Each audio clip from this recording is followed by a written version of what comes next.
Hello, everybody. As you can tell by our relative dispositions here, Drew is broadcasting from the sunny climes of South Somerset, whereas I'm up in North Somerset. It's cold up here. So anyway, it's been absolutely freezing today. Yeah, it has been. My feet have been cold all day, so I've put the central heating on. There you go.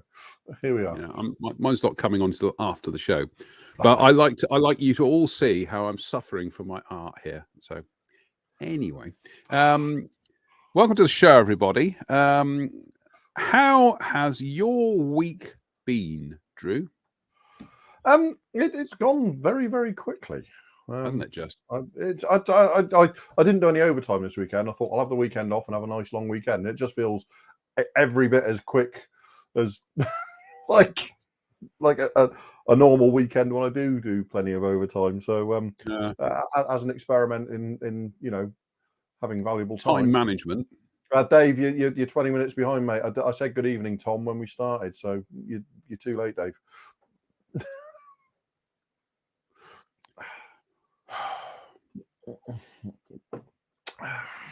Very good, very funny. Yeah, I know what you mean. It's not fun, let's put it this way. I'm hoping this will be the last cold snap of the year this week, but goodness me, I mean, it's always the same. We get to the end of winter, then we get into spring, and then you think to yourself, right, now it's gonna warm up a bit, and then suddenly it just kind of goes, nope, gonna get colder. I don't really mind the cold, but it's just this year it's had an extra layer of trouble on top with what's going on, cost wise with people's lives, shall we say? Yep. Excuse me. Oh.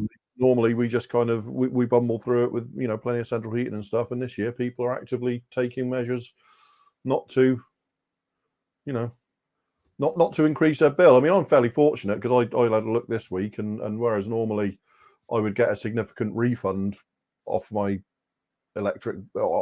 energy bills every year, the only difference this year is I'm not going to get that refund, so I haven't actually spent any more money than I normally would, if you know what I mean. It's just that I'm not going to get a reimbursement. Yeah, it's not good. It's not big. It's not clever. But anyway, let's not get drawn into the politics of the situation. Right. We've got some stuff to talk about tonight, which is new trumpeter and hobby boss stuff that's coming soon. But before we delve into that, do you want to talk about what you've been up to in your workbench this week? What have I been up to in the workbench? Well, we all know it's the A10, isn't it? And if we go, well, what I appear to have is basically the making of a. So I decided to experiment with the colours I'm going to use just to see how they went, and I think that's a nice set of colours. Interestingly, I freehanded all that, and it was only when I finished I realised I was using my 0.5 nozzle and needle, which just goes to prove what we said. It's about overspray zone, not about how small your needle is. So yeah, I mean, obviously all this still disassembles, but what we've got is the makings of an A10, which hopefully I can get to paint soon. But there's a couple of points I want to make, and none of them are really directly connected to the model, if you like. I know people made a lot of noises about the forward to rear fuselage joint, because there was a joint there, but it falls along a panel line, which you can see here. And I think you'll agree. You wouldn't know, can't would you? see it. You wouldn't know. I mean, can't see it. the point I want to make is that obviously the join is good, but along this panel line, the joining edges are very, very clean, sharp. So what you tend to do is you tend to obscure that join, that panel line, if you join it like that. So what you actually have to do, if this makes sense, is on each joining edge, you just have to add a slight bevel. So you actually create a panel line when you join the parts. Does that make sense? Yeah. Because otherwise, what you've got is two sharp edges, and you tend to end up with a panel line that you hide rather than because it's got very sharp edges. And the same on the nose here. There's a here, up here, there's a similar panel line where the nose joins on. So again, I had to that's not my seems to be having a bit of trouble focusing tonight. I think it's the grey colour I've used for the primer. But yeah, there's a panel line there where the nose joins, and again I had to bevel each edge so that you get actually a visible panel line. But I think you'll agree, you know, there's nothing too wrong with any of that fit, is there? No. Here. So yeah, and obviously there's this spine insert here where I had to bevel the edges as well for this spine insert, so you get it's all along panel lines, and like I say, the trick when something falls along a panel line is to make sure it looks like a panel line. Andy King has a question for you. He said, could this be the best A10 in best 1/48 A10? It's the best A10 in any scale, full stop, so far. Right. It's that you know, bluntly, you know, and it's not perfect, but it's the best by some way. A couple of little issues with it. I mean, I've got the engines here, and I've got the all the phase hanger parts installed now. You can't really tell because it's all primed up now, but there's the you know, all the phase hanger internals, and the engines are built up, and a few little joins on the front and rear to deal with. But again, that pops into place well enough that I'm going to paint the engines largely separately, and then that'll drop into place with a dab of glue, and it's either going to require a tiny little bit of sanding and touching in with paint, or that will be it. Yeah, quite remarkable. It's all going rather well. I mean, it's you know, the A10 is a fussy build because of all the lumps and bumps and protuberances, if you like, but you just have to work your way a bit at a time. You know, the join along here where the lower panel goes in is utterly invisible. That's a bit of lead that came loose after I joined the fuselage, but it's all sitting there, and you need lots in there, so this is going to balance okay. So you need lots in there. A couple of little issues with it, stuff like I decided I was going to do the deceleronds, which are the air brakes and the ailerons on the A10 open, and each dab there is an ejection pin mark. So and this is about my fourth application of Mr. Surfacer. So yeah, I mean, it's not, don't get me wrong, it's you know, it's far from the end of the world, but it is something to be aware of, in that these, you know, these are going to go in here ultimately. He says they're going to go in there like so, which, as you can see, they just lock into place pretty nicely. He says, with it promptly falling out. So yeah, they just lock into place there. So it isn't going to be terribly visible, but you do need to be aware of it, and they all need filling. So, but so yeah, it's a kit where there are some ejector pin marks that are quite quite obtrusive if you're used to a Tamiya kit, shall we say? But certainly nothing. You know, it's not a showstopper by any means. And the other thing is, one thing I've decided this week is Milliput. I'm bringing it back, baby. I've noticed that back in the dim and distant past of the late 90s, when Mr. Surfer and stuff first started making an appearance, we were using it for basically everything, weren't we? And most people still do. So there were some gaps in places like the wing roots here, and some very small gaps in the top of the wing roots here. And normally what we do, obviously, is we put Mr. Surfacer into that and then let it dry and you know, use a soaked cotton bud to get rid of the excess and all that kind of stuff. But it just occurred to me that when I was doing that, the first thing was I was doing multiple applications of it with drying time in between. And the second thing was, when it's used for getting into sort of corners and stuff, if you're not careful, what you end up with is you all seem to get an air bubble form somewhere when you sand through it. And then you have to go back and reapply and do all that sort of thing. And so I thought this week, let's have a go with Milliput again and see what happens. So I mixed up some Milliput, smeared it in there, wiped it across, used a piece of tissue soaked in water, and that's been it. It's been absolutely perfect. And you think, why? Sometimes progress isn't progress, if you know what I mean. And people also switched. A lot of people have switched to that perfect plastic putty and stuff in recent years, and I don't like that either, because it's gritty, and it doesn't dry very hard, and it's easily damaged. And it's quite crumbly as well.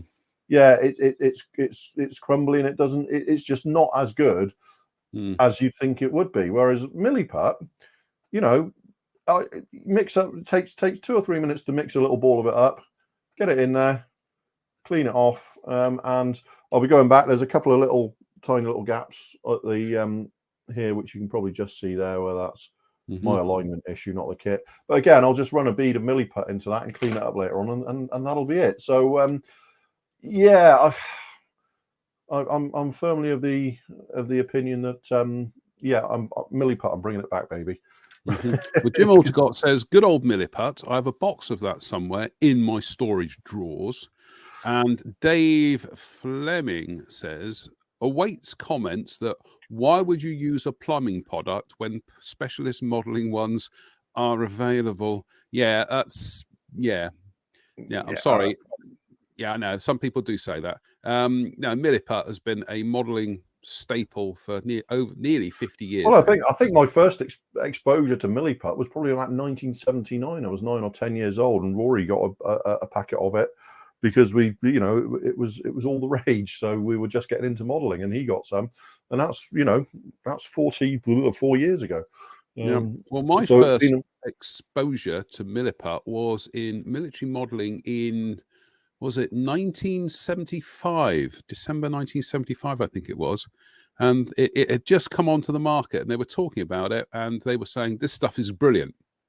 And nearly 50 years later, this stuff is still brilliant. So yeah, I would say if people are sort of looking at it and thinking, oh, I've got a box of that in the in my drawer somewhere, do check on it, because it does have an expiry. It will, after a couple of years, it tends to form a really tough skin that you have to, like, mine's got a really tough skin on at least one of the 2 sticks, and you have to carve all that away to get to the good stuff underneath. But the thing is, for the amount you get, it's so cheap. It's still like four quid a £4 a bag for the standard stuff, and for 99% of the stuff, modeling applications, the standard is absolutely everything you'll need. So yeah, I mean, I think we sometimes we kind of move on to new things without really thinking too hard about why we're doing it. And don't get me wrong, I mean, I've got all of the Mr. Surfacers that they've ever done, and for stuff like this, where you're just filling in ejector pin marks on flat surfaces and stuff, it's brilliant. But like I say, that's my fourth application today of that, trying to fill in and deal with the shrinkage as it dries. So yeah, sometimes going back to your roots, as you say, in modeling terms, pays off. The other thing was, I did get a replacement ejector seat for this kit from Airez, and in checking against the references I have, It's actually an F16 specific one, and it's got some boxes and stuff on it that the A10 doesn't have. And the kit's Aces 2-seat is actually really, really nice. So I'm using the kit seat with I've added texture to the seat cushions with Tamiya Basic Putty and modeling we call it. Yeah, Mr. Leveling. Mr. Thinner, Mr. Color Thinner, to add some texture, and I'll use some seat belts from other places and stuff. But the actual one in the kit is basically externally detail wise, it's as good as the resin one. So I'll more accurate. Well, and more sort of appropriate for the aircraft I'm building. Yeah. That's the thing. All these aircraft, you've got from the A10, the F-15, F-16, F-22. All these aircraft use the Aces 2-seat, but they're all specific variants of it, which require some research to make sure we got the right one. So hey ho, but it's not the worst thing in the world to find out that the seat in a kit is actually perfectly usable, is it? No, not at all. And yeah, we've got We're just going through some comments here. Nick Brown says, I recently tried AK filler putty filler rather. Expensive, but works surprisingly well for this type of filler. Still use Milliput for large areas. And Jim Aldcott says, it is a good product. I will give it a look-see. Dave Fleming says, it lasts for years. Good for holding nose weights too. P.S. I have used it for plumbing. Oh, that's a radical thought, using a plumbing material for plumbing. Exactly. Jim Aldcott says, sandbags, weld seams, and other things to use Milliput for. It's perennially useful for a whole host of things, isn't it? And to me, I've done epoxy putties, and GSI have done epoxy putties in various different sort of formulations and stuff. But you always find yourself sort of using it and think, oh, that's great, and then you kind of circle back to the original. Yeah. The original at some point, don't you? So now there's a question for you, Drew. John Patrick Huston says, would you even see the differences in the finished cockpit for using the different seats? In this particular instance, yes, you would, because there's quite a few boxes attached to the side of the seat on the F-16, and it's also a late F-16 seat which doesn't have the extended data probes. They went from, the Aces 2 has got those two probes that come out the top of the seat. Well, they were fixed on most Aces 2, and on more recent F-16 and F-22 seats, they're actually retractable now, so they fold away and they only pop out when the pilot pulls the ejection handle. So yeah, it would be, it is that they are distinctly different in detail, shall we say. So Lox9 asks, how do you mix it to get hard Milliput? Just equal a ball of equal size and just mix it for about 2 minutes. I tend to go like that, fold it over, go like that, fold it over. It also gets it nice and warm, which makes it very sticky and very pliable as well. But yeah, it's no, Shall I mix a little ball of it? Shall I mix a little ball of it live on air? Yeah, mix a little ball of it live on air. Go on. Live on air. So here we go. Let's have a look. So you get it like I say, this is a fairly old box of it now. But basically all you're doing is, so you get a ball of it, a ball of the pale stuff like so. Get a ball of the like I say, this is the stuff. This has actually got a really hard crust on it now that you have to make sure you remove. So, and then you get an equivalently sized ball. So that's a little bit big. It is important to make sure your balls are the same size. Yes. Otherwise, failure to use similarly sized balls is potentially a medical issue. Right. So you've got it's still a tiny little bit bigger than it. So let's take a little bit more off. So they're roughly the same. My balls are roughly the same size now. So all right, that's enough of the ball jokes for tonight. We're going there. We're going there. No, we're not. So and that's it. And basically, all I do then is you're just mixing it like this. It's like that action. It's that smooth. Mm-hmm. And then, do that. Fold it over. Just keep folding it and mixing it.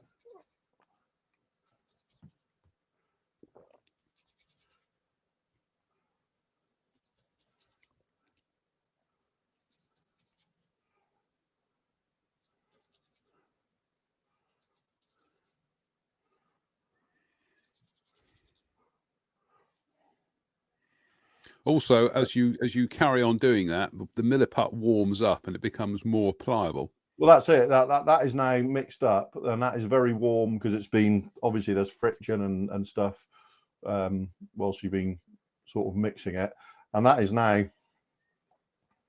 That's it. Mm-hmm. So if you can use practically anything to apply it. So actually, whilst we're here, and I was going to. So there's your little. You're always going to mix tons more Milliput than you need. That's just but it's so cheap that it doesn't really. So, like I said, I can't get it to focus very well, can I? But I think that grey color is really a problem for this camera, isn't it? Mm. But if you mix a little bit, if you take a little bit off now, all I'm going to do is work it along that. So I'm trying to keep it. I'm trying to keep it on camera whilst doing it. And change my glasses a second. Oh, joy of age, eh? We have to change your glasses. Tell me about it.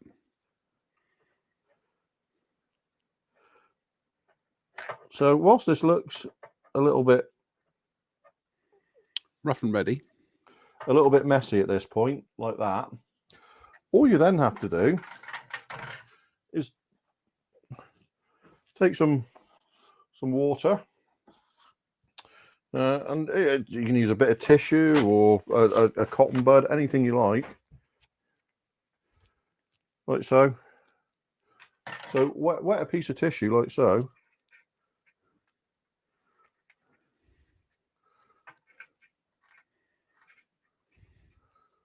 and just run it across the area you've just filled to remove the excess. Simples. Well, you know what? It really is. It really is that simple. Because whereas if this was Mr. Surfacer or something, and then you can just use a cocktail stick to work it a bit more like so. So there's some rivet detail and stuff here that I don't want to be obscured. That was Australian, wasn't it? That talk at the end. Don't want to be obscured. And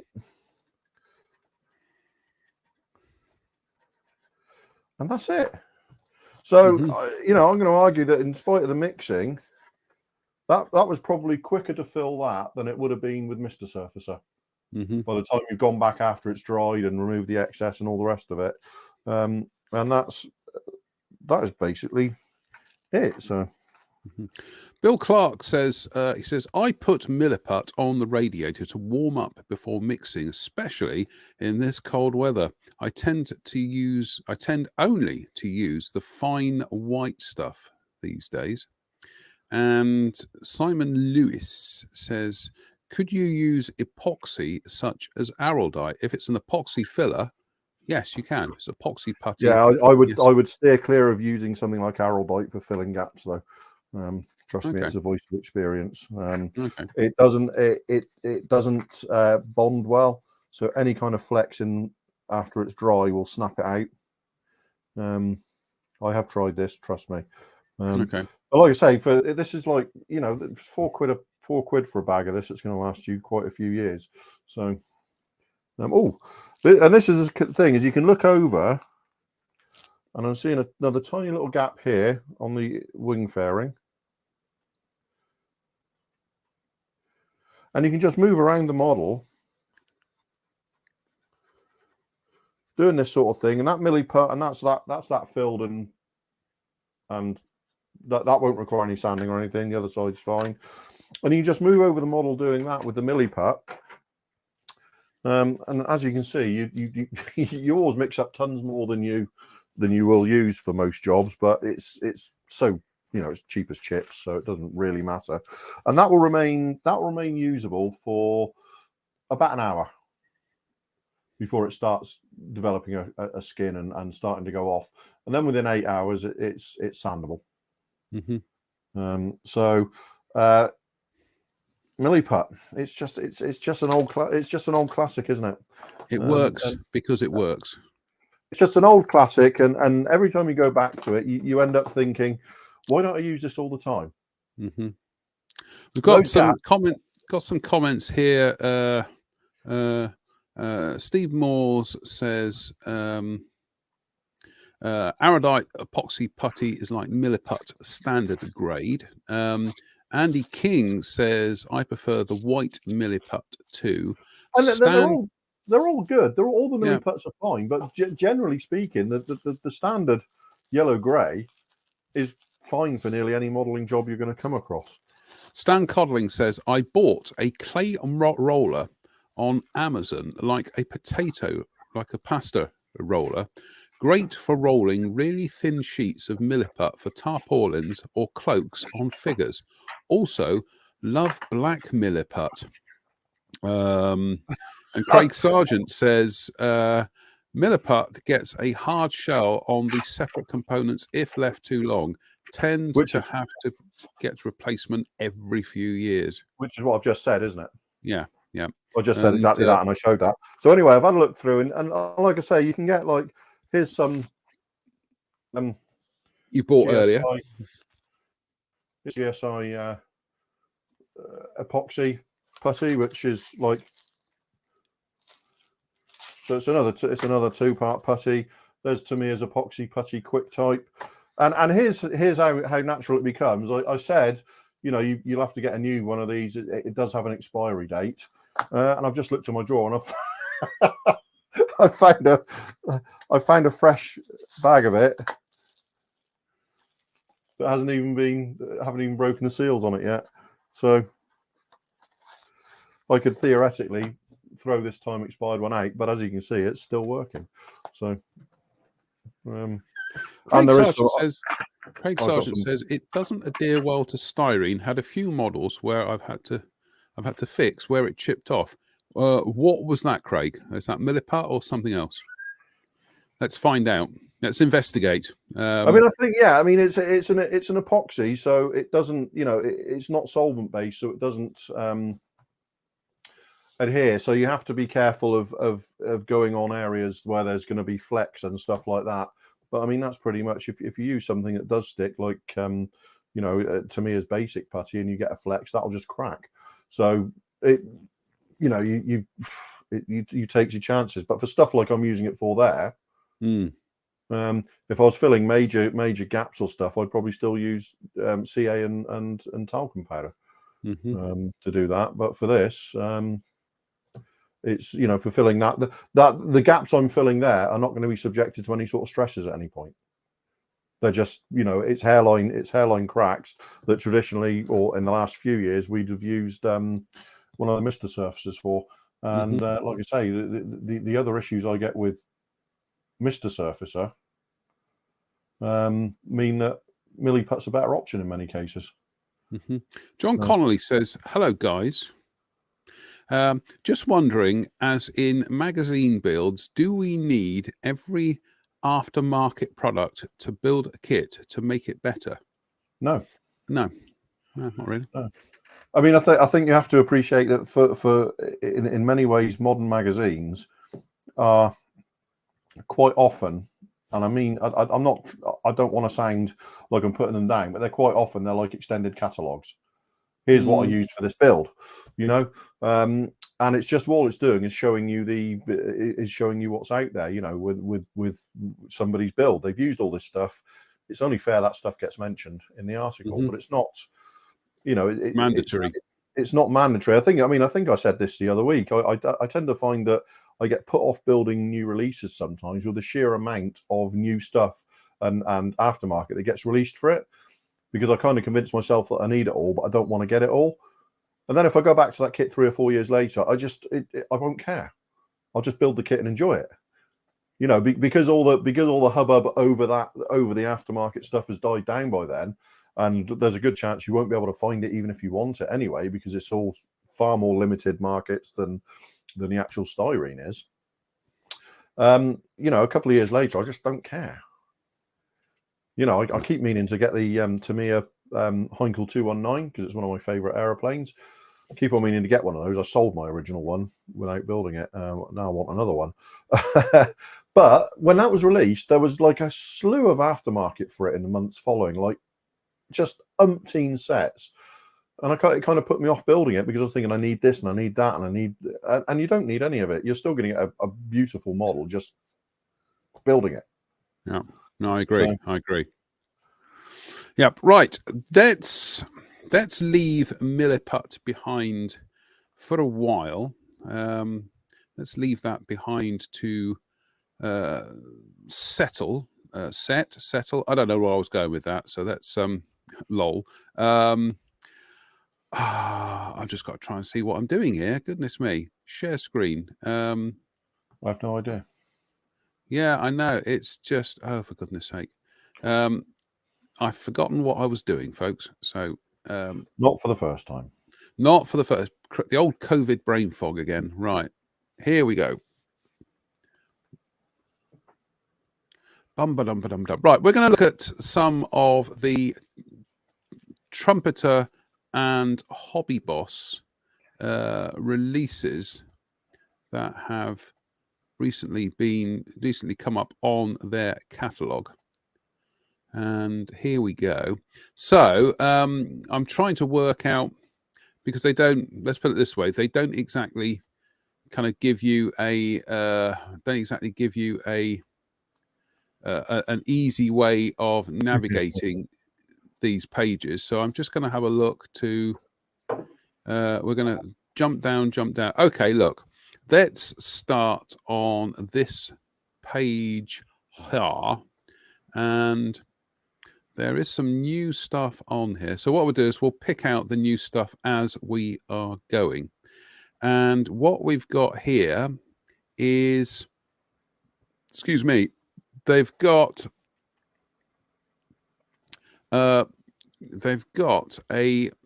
1/48th scale S3 Viking, which is new. Some of this stuff is down as new. 72nd, rather. Some of this stuff is down as new, but it's been new for about the last 5 years or so. So, yeah, 15 years in the case of the MiG-19. Yeah, exactly. So what we've got here is we've got a 72nd scale S3A Viking or S3B Viking. I can't seem to get the stuff up here. Where is it? Where's it gone? Where's it gone, Drew? I've got no idea. Oh, for God's sake. It's so annoying. I hate doing it this way. Right. We've also got... let's have a look. We've also got from... Shall I take it? Because shall I go through that? Yeah, I'm just trying to find the... Here, I'm just trying to find the... Here we go. So we've got the...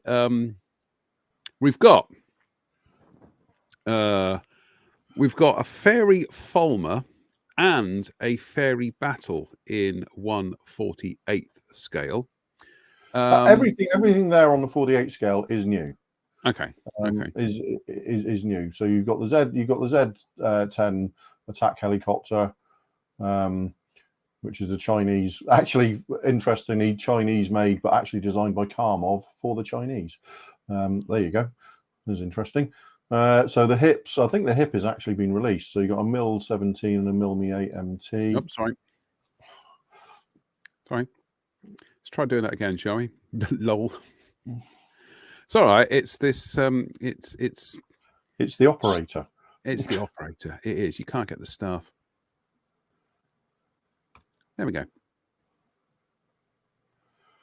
Yeah, so you've got the battle and the Fulmer there, and a 48 scale Frogfoot as well, and the 2 Mil 4 hangs as well, which is interesting.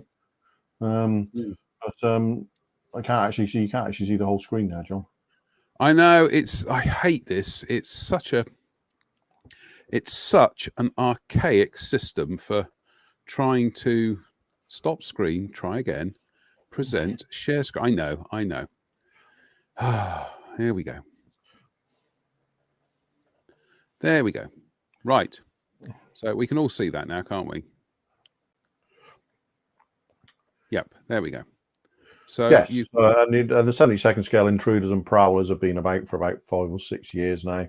We're getting the MiG 19 for 15 years. And now the S3B Viking is relatively new. Well, that's brand new for this year. So whether it will, but once upon a year, so were the intruders. So I'm very skeptical of trumpeters' release schedules these days, shall we say?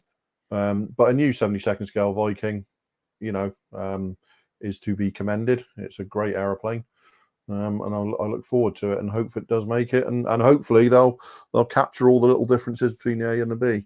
So because there were lots of differences, and hopefully an ES3A at some point as well. I'm slightly perturbed by the fact that Trumpeter have got a Fairy Fulmer and a Fairy Battle down. Yeah, I mean it's fairly typical. It's the usual fear of Trumpeter and British subjects, isn't it? They have a frankly shocking track record. Shocking is an understatement. I wonder whether they're thinking, well, it's the same aeroplane. One of them's just got an arrestor hook on it, and it's like, no, not quite. So we'll wait and see. We dip our toes into that with a certain amount of trepidation, but the thing is, I kind of. We've got so many manufacturers these days from all over the place, from Eastern and Central Europe and China, who are paying such good attention to the detail and the variants and stuff that they do, that Trumpeter are a bit of an outlier these days, in that you don't trust them until you see what's in the box. Yeah, had Clear Prop, for instance, announced an S3B Viking, we would be 99.5% certain that what we'd be getting is an S3B Viking. With Trumpeter, you just don't know if you're going to get a mishmash of variants or, anything like that. And then, never mind the Prowler, where you go to different upgrades of the Prowler, ICAP 1, 2, and 3, and all that sort of thing. Are they going to capture those differences, or is it just going to be a generic Prowler model? They've also announced here a 1/24th scale Focke-Wulf 190 A6. Yeah, odd variant to choose. That's going to be interesting. See how that stacks up with the old, but got to be said, excellent Airfix kit. So, has the P51 the days when everybody said that was the last 24 scale kit Airfix will ever do? Yeah, sure, right. And also, has the P51B come out yet? Not that I'm aware of. Okay. Not that I'm aware of, but I don't. But 24 scale isn't a scale I follow, so I. No. Okay. I think some of our viewers out there will know if the 24th scale P51B/C has emerged yet. Also, apparently the Devastator, the Devastator was announced ages ago, but it's back on the cards again. So we will wait and see. And the 235th scale Hueys are new as well, as far as I'm aware. Right. Okay. Let's have a look. So back over the other side of that page. Tries to get the page. There we go. So yeah, the ACH 47 is obviously a variant of the kit they've all released quite a long time ago. But as far as I'm aware, the UH-1B and the B gunship are new, which continues the 35th scale helicopter avalanche, shall we say? Splendid.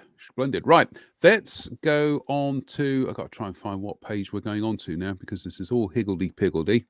No, that's ships. We're not doing ships at the moment. Right, we got some aircraft and what? 48 scale. Right, here we go. We've got from Trumpeter. They've announced some Corsairs. They've all been released before. I'm fairly certain. I was looking at some of the AU1s and stuff from about 2012. The U2R is definitely new for the U2R is definitely new. The Su-33 is not another Su-33. I don't know how that aircraft is so popular with such a limited production run. Wow. Everybody seems to do the sea flanker, and it's like they built 30 of them, and that's it. Yeah. And everybody, the B-24 is new. Yep. B-24 and the Hurricanes are new. The Hurricanes are new. U2S and a U2R, so externally pretty much the same, apart from aerials and stuff. And the 109s are new as well. The 48 scale 109s. And Devastators as well in 48. So. And then you got 44th. You've got the Antonov AN-12, and the Chinese Y9 and the Chinese KJ500.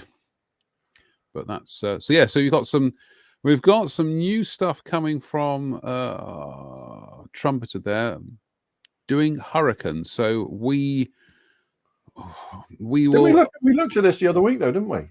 Did we? Oh, okay. Yeah, we looked at we were looking at the sprues of the Hurricane the other week. We were commenting on it. Yeah.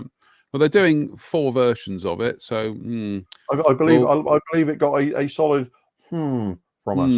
Yeah, don't you remember the decals? Don't remember the decal sheet? Yes, I do remember the decal sheet now. However, that's going to be a solid from us there. What have we got? Let's quickly scroll down to. It's all right because these catalogs are all over the place. All right, let's go to the military vehicles then. And what have we got here? These are all 35th scale. 35th scale. So you've got a whole new slew of the T-72 variants, which are based on an existing tool. MAS transporters and heavy tractors and stuff. That's all. Iron Dome, I think that's new. They're doing Iron Dome. Air defense system. I'm not sure about the Panzer if that's new or. I kind of lose track. Trumpeter went through a stage of releasing so much stuff that you kind of you're kind of losing track of the genealogy of these things, even within one range. Yeah. So I didn't even realize they'd done a HIMARS. I completely skipped me because I quite obviously for obvious reasons I'd quite like to do a HIMARS at some point. But NASAMS, there's an NASAMS there as well. Didn't realize you'd done. So yeah, there's a lot of I mean Joe there saying the Pantsy has been out for quite a while, but I kind of it becomes so difficult to keep up with what Trumpeter and Hobby Boss do that I stopped keeping up with it. Yeah, kind of. Let's just have a quick nice surprise. Yeah, quick look here. 48 scale. 48 scale. Yeah, so they're breaking because that's 48 scale is a new scale for them. It is for the vehicles, yeah. So what have we got there? We've Leopard 2s, T-72s and stuff, and some World War II German rubbish. Right, let's just go back. Let's go back to that again. Right, so we've got a Tiger 1.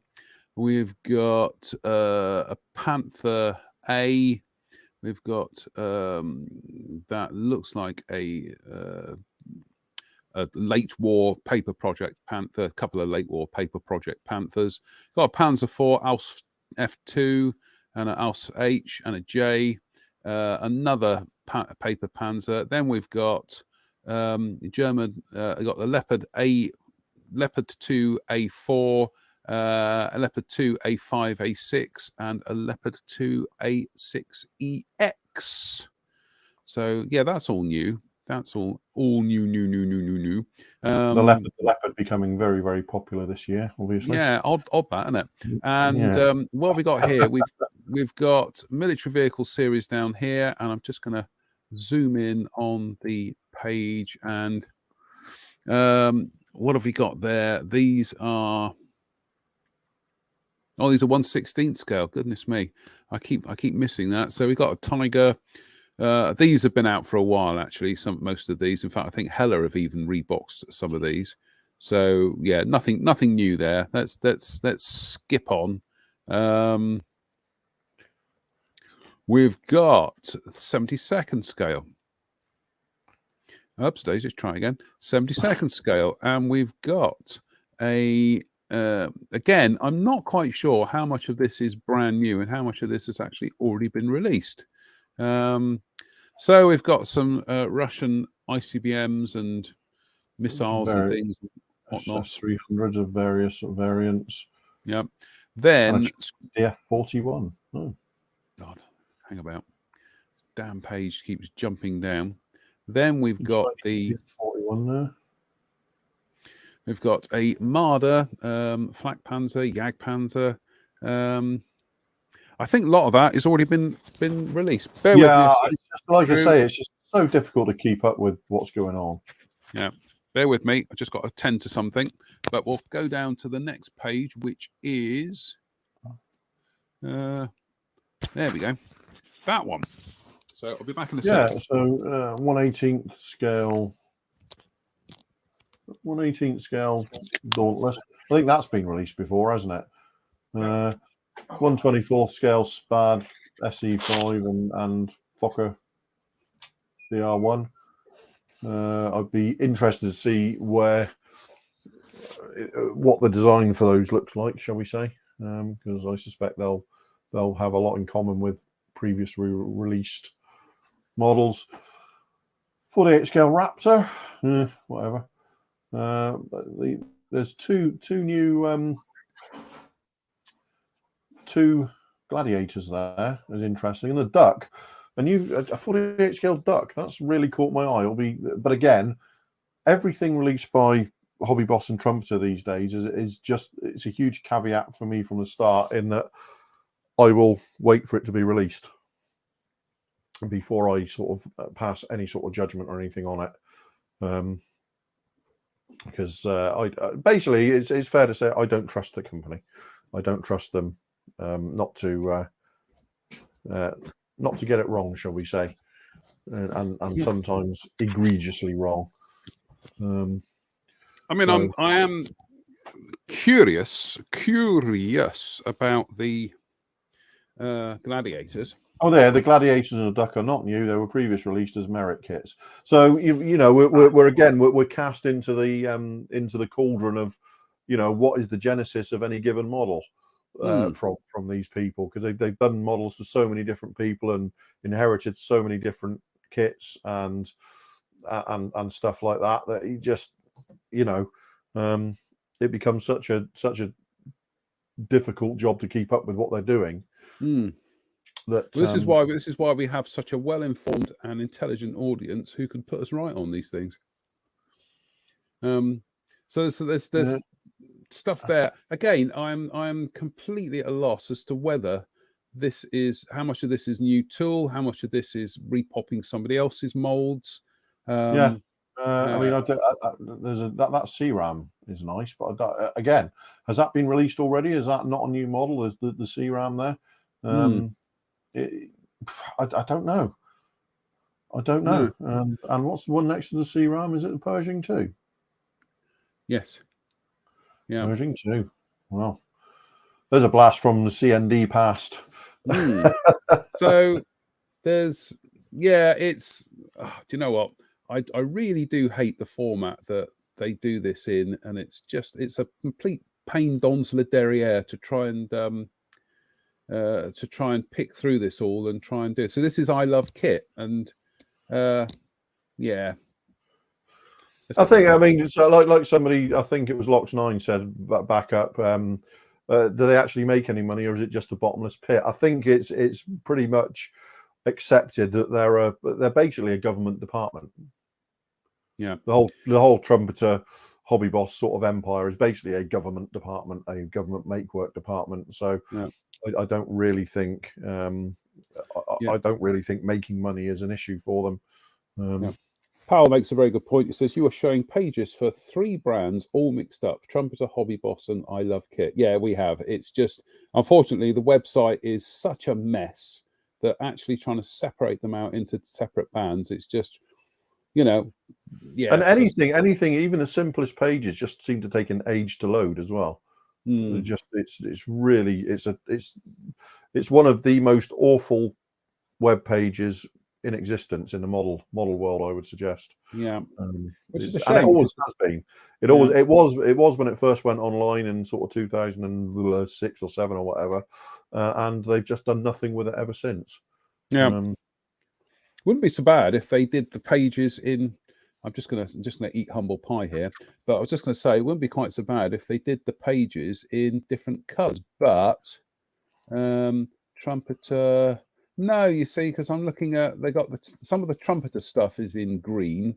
Then you go to I Love Kit, and they're in green, and it's just a bit of a nonsense, quite frankly.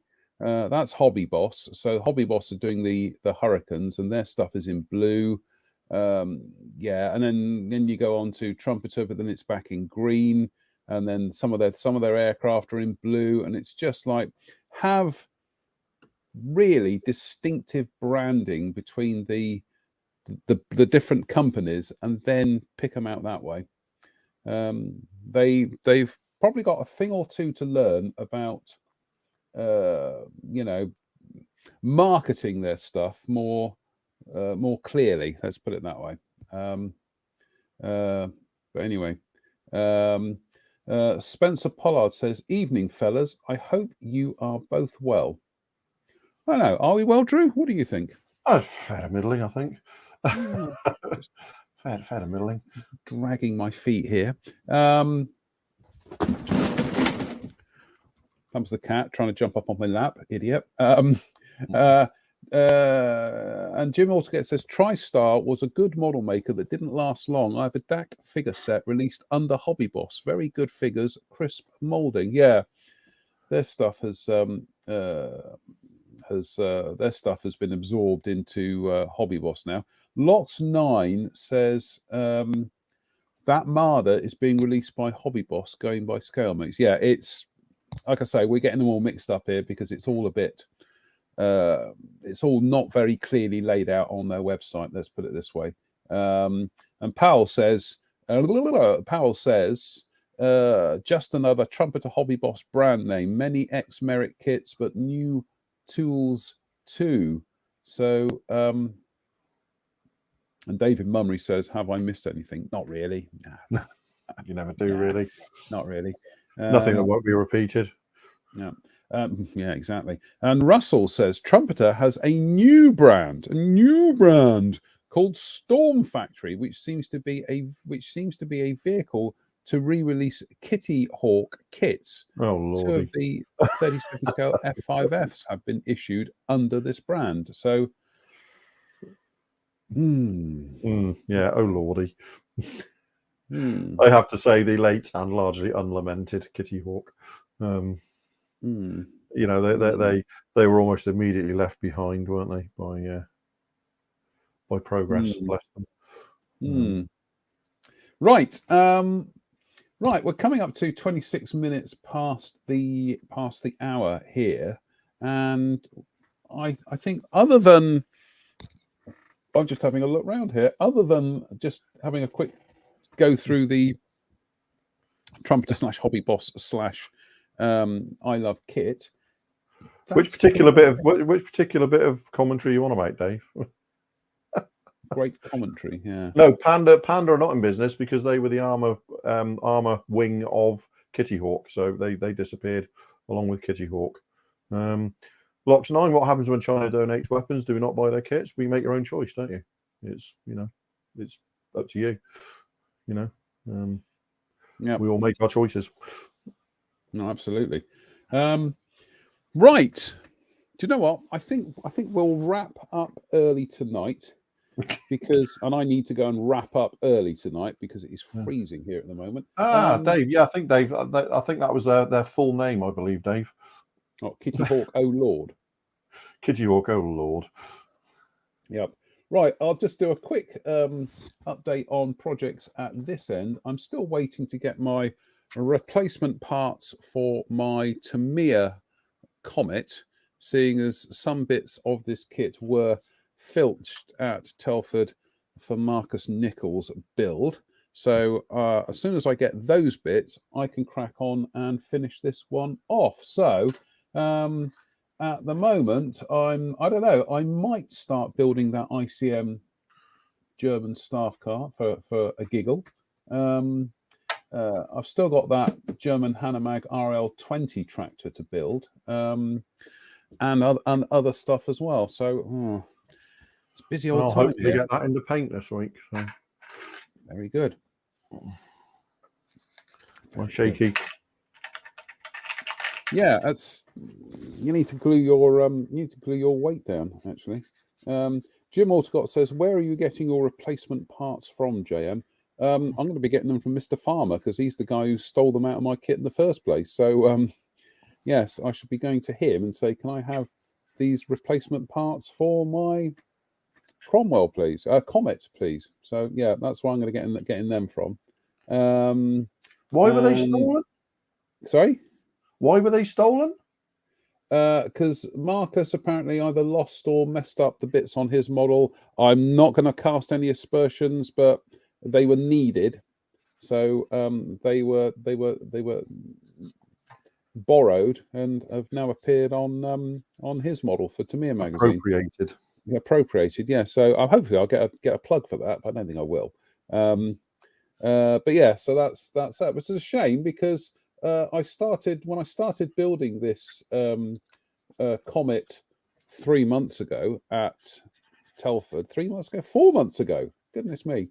4 months ago at I